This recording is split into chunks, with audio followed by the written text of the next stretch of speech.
Hey everybody, welcome to another episode of the HardBody Chronicle. I know it's been a while since my last episode. I think it was around summer last year since I had an episode out. I apologize for that.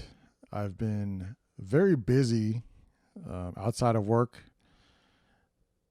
For a good part of this year, I was just a handyman. I think I've reached expert level on drywall and any kind of repairs that are needed for drywall. Not something that I trained on, but sometimes you just got to learn how to do things on the job. And I'm pretty good at that. So I think it all worked out. Not just drywall, but some basic electrical wiring and whatnot. So it was actually kind of nice to use my random set of skills for something that would be beneficial long term. So, I was doing that for several months. I actually lost track of how long it actually took for me to do all these repairs and whatnot. But like I said, not a big deal. I'm glad to do it.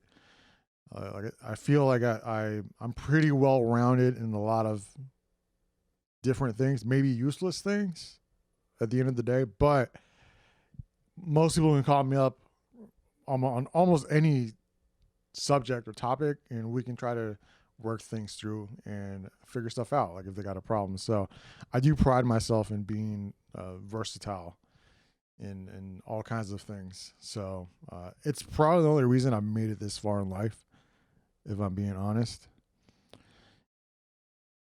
So yeah, there's that. So I'm glad people can find a use for my random knowledge and I guess handyman skills that I just kind of picked up along the way. I mean, I watch a lot of YouTube just because I'm curious, and then, but you know, it's one thing to see something, and then it's another to actually apply it. And thankfully, I'm one of those people who can actually apply some of the stuff that I just see visually. Like you show me a few times, I can figure it out and then actually do it and replicate it to apply to something that needs to be fixed or built or whatever. Again, I don't know how useful it is, like in terms of, I don't know, getting a better job or something. I don't know. Maybe there's some overlap there, but at the very minimum, I can apply myself to something that's I'm not necessarily an expert on and eventually figure it out. So yeah, I'm always curious. And I think curiosity is what kind of keeps me engaged and interested in learning new things, seeing things that I've never seen before, and trying to figure out how they work, whether I have a background in it or not. But anything that's kind of tactile and something that I can work with my hands, I usually can pull off, as long as I don't need any crazy tools. And at that point, then I usually ask a friend or someone to be like, hey, can I borrow that set of tools that you have in your garage? And then I can actually do stuff. So, but yeah, again, I've just been busy with stuff outside of work, and it's definitely affected my free time for a good amount of time, several months, which is why you haven't really seen anything in terms of like social media posting or my podcast here, the HardBody Chronicle. The only thing I have been consistent with is the gaming and the streaming. I feel like that's more of that's my role in that is more of a coordinator. I just set up the sessions, make sure people show up, remind people, and that kind of thing. I'm just herding cats essentially. But when we do get together, it's usually a pretty good time, and hence the streaming, which I feel is important to archive what we're doing. This is all just something that I wanted to grow organically, and it's kind of a niche following. If you guys already know, I mean, we're not playing new games. I think at this point we're all considered retro gamers, and so I guess anything that's like over 10 years old is retro. And I don't think I'm playing a game that's newer than or that has come out since the year 2000. So I'm 23 years behind in a lot of stuff. So, but it's fun. I'm having a lot of fun with the streaming, just getting the sessions coordinated. And to me, it's just about the community that we're building here. For a long time, it was kind of all over the place and very separated. And then not only that, people got older, life takes over, married, kids, that kind of thing. And so it makes sense that people just kind of stop doing what they like doing, or their hobbies or their pastimes. But if you do, are passionate about something, you can make time for those things in your life.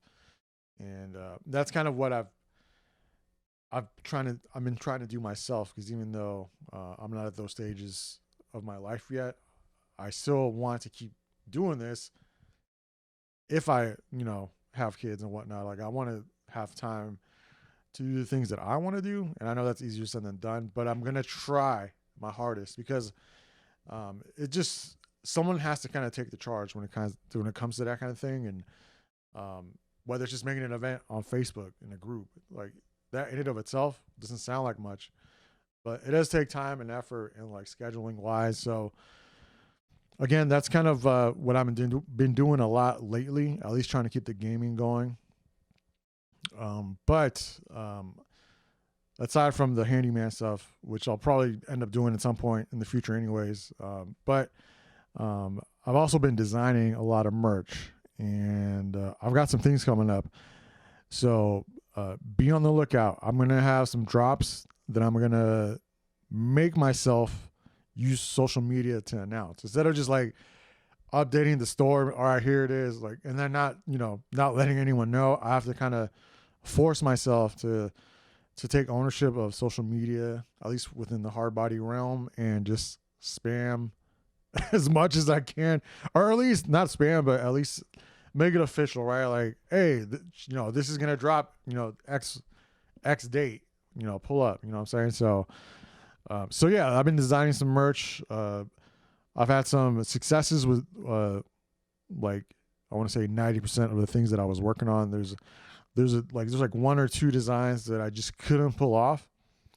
And so I'll probably put those on the back burner and, put those as kind of the next, I'll put those on the to-do list. But the ones that I did, print out, came out really well, in my opinion. So you'll be seeing those. I'll drop some teasers here and there, and then I'm going to announce it on social media that you can, in fact, buy this crap. So, we're just going to be bootlegging until the original stuff that I come up with sells as well. So, but yeah, just keep an eye out for that. And shout outs to Fight Kingdom.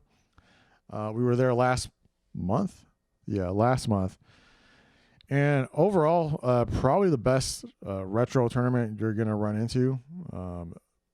They're doing big things over there. The production value is best of the best. I've never seen such a cleanly run tournament, and also on the production side, it's just great. So I'll drop the links to all their socials, their website, if you ever want to check it out. If you're ever in Seattle/Everett area when they come around, please sign up. They're probably the best retro tournament out there. And that's saying a lot, because there's a lot of good tournaments, gaming tournaments so far that have really high production values, but also focus on the older stuff, the retro games. So I would put Fight Kingdom along with the heavy hitters of like Combo Breaker, and then Free Play, Spring Series, Summer Series down in Texas, 37 Reloaded down in California, Combo Breakers in Chicago. And obviously Fight Kingdom is up in Seattle in the Northwest. So I would say that's the premier Pacific Northwest tournament to go to, hands down. But yeah, I had a booth there. It went great. I sold some of the new merch, so you might see, hints of it here and there, but it hasn't been officially posted on the website, but keep an eye out for that. Thanks to everybody who stopped by the booth and bought stuff from me. It's always a challenging time for me, because I'm pretty much a one-man operation. So not only am I competing in the tournaments, multiple tournaments, I'm trying to run a booth and like sell merchandise and do all that at the same time throughout, 10, 12 hours. So it's I think the day after the Fight Kingdom tournament, I slept for like 18 hours. Like I was that exhausted, and I wasn't like physically tired, but just mentally, it was a grind just to kind of, put on a good face for everybody. And just, for someone like me who's introverted, to put myself out there like that is just, it's so ridiculously draining. I think that was it for me. That's why I felt so tired after the Fight Kingdom tournament. It's because, this is HardBody is an extension of myself, right? So it's like I'm putting new stuff out that no one's seen yet. Like, not that I care too much what people think, but just the act of me putting myself out there takes a lot of energy. And Fight Kingdom, it's just not just trying to compete, with some of the best players out there, but also, having people come by the booth and, me not knowing if people like what I make or not. And so, I mean, I'm just hard on myself. And I think, me being hard on myself, being introverted, and just kind of like anxious about what I'm doing, right? I don't know what I'm doing. I honestly don't know.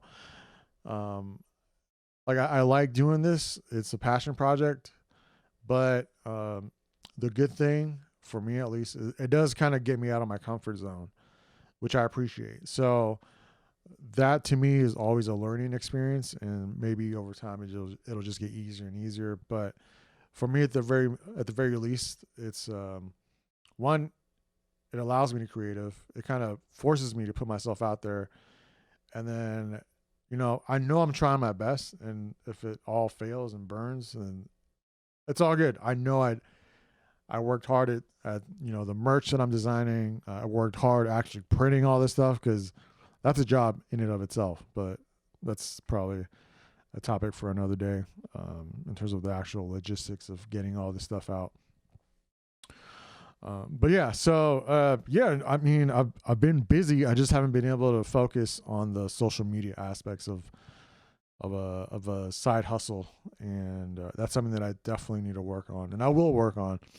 Like I said, I'm going to try to stage certain things and make use of social media to just promote myself more. Because if I'm being honest, I haven't really taken advantage of it. And I mean, social media is how you get yourself out there. It's no longer just about getting listed on a search engine. I think the new generation is on TikTok and Instagram. I think Facebook is like a boomer thing now, and that's kind of the one that I use the most. So that says a lot about me right there in my age. So there's that. Then on top of that, there was I took a trip to the Holy Land, and by Holy Land I mean Egypt, Jordan, and Israel, and that was a trip. It's been a few months since I took that trip, but honestly, like every other weekend, I'll look back at the pictures that I took and the videos and whatnot, and I think I'm still processing the gravity of such a trip. It's just, whether you're religious or not, to have seen all the holy sites and to actually touch relics of the holy sites and just be present in what is the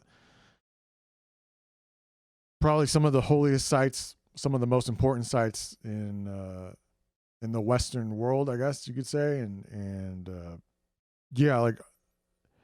I actually have a hard time describing it, because one thing, it was just a lot. It was a lot to actually take in. But the others are, for me, I think, and I might drag this out for a few podcasts here and there and touch up on it. But I think for me, it was, at least the key thing was to actually, after having seen these sites in person, it makes those things real in a way that it wasn't before. Like, I would read about certain things, study things, But it's not until you actually get to be present in those, in those sites, seeing it for yourself. It's really hard to appreciate how all the things that happen here or at these sites, how they relate to faith or spirituality. And that's something that, like, to this day, I'm still like working on that. I don't think I've had like the I don't know, the spiritual epiphany that I was hoping for, but I'm thinking now that's probably going to come on later on down the line, and which is fine. I don't expect it. I wasn't expecting like immediate results after having gone there, but again, to have seen that's all those things in person, it's definitely worthwhile. If you've ever been religious, whether you're Christian or any kind of Abrahamic faith, if you were to ask me, would I do it again? Probably not. But if you have any interest in those things, if you've ever questioned anything about your faith, whether you're Christian, Jewish, I would say go check it out for yourself and just kind of soak it all in. Because I think for me, that's what I wanted the most. I kind of wanted to absorb all the energy from those sites, and not just from the sites, but from other believers, because for them, that's the pinnacle of like the faith, right? Seeing all these, where Jesus walked and, was walked up to his crucifixion and just kind of walking along that path was wild. Although I will say this, it was kind of diminished nowadays because now, every other block there's vendors and whatnot. So it's not, things change. Obviously, I think I kind of wanted to see things exactly as they were back in the day, but obviously that's not how things work. But still, it was interesting to see all those things in person. And again, I would highly recommend anyone who you don't even have to be that religious. Like if you're just curious, I would say do it and see for yourself. And I think you'll have a better understanding of where you are at, I think, in terms of spirituality. So again, I might expound on this a little later, but I at least wanted to put it out that I've been busy. I haven't just been sitting around. I've been doing all kinds of things. So yeah, again, this is just also a way for me to kickstart the podcast again. It's been far too long. Like I said, I need to try harder when it comes to social media.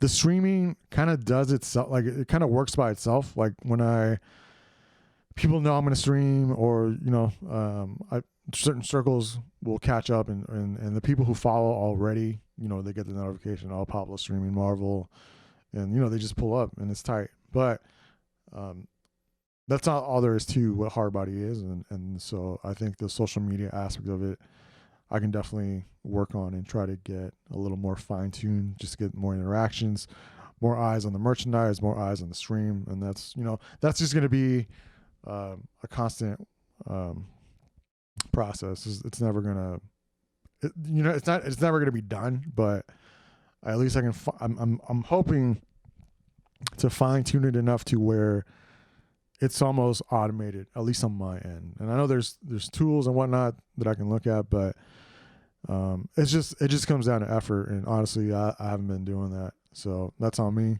and that's definitely something that I can work on.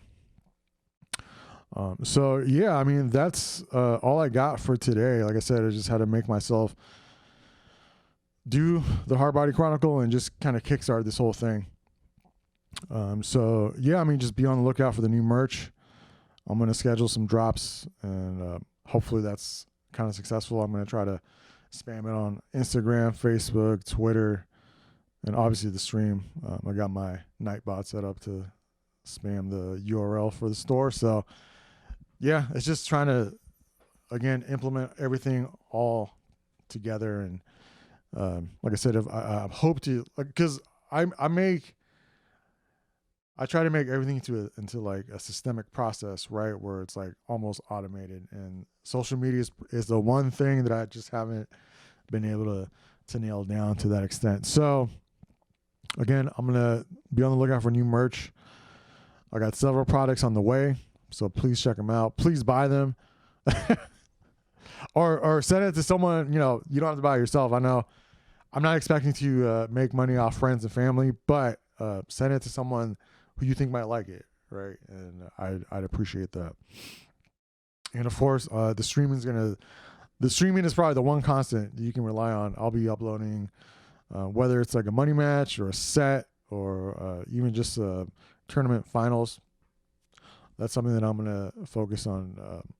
Also fine tuning. I've just been doing like, you know, you probably seen like, why did Pablo upload a 10-hour video? And it's a whole session. It's not curated in any way, but I was chatting with Brett, who's like another very well-known Marvel 2 streamer, and that guy, Marvel. When I say Marvel, I'm talking Marvel versus Capcom 2. That's a fighting game that I play. That's the one that I upload on my channel. So I was talking to Brett Romnito. Shout out to Romnito. He uploads tons of content just gaming, right? Just the game, and you know, he recommended I probably do, if I do a tournament, do like top 8 or something like that, or the grand finals and whatnot. So, which is all very valid. Like I said, no one wants to comb through a 10-hour video. I understand that. I was doing it primarily to just save the VOD, the video on demand from Twitch, and just to archive it on YouTube. But that's something that I could work on as well, is just kind of curating more specified content when it comes to the streams. Maybe I could do like, you know, here's the entire stream, here's a 1st to 10 match, or here's like the top 8 or top 3 matches, and just have that for people to watch, because usually that's what people fast forward to anyways. So there's that. So again, thank you for tuning in. I really appreciate everybody who's kept up with the HardBody movement. Appreciate everybody who showed up in person, bought stuff at Fight Kingdom. Appreciate everybody who jumps on the stream, watches my HardBody Chronicle, watches the matches I upload. I love you all very much. Thank you and blessings. I'll catch you later.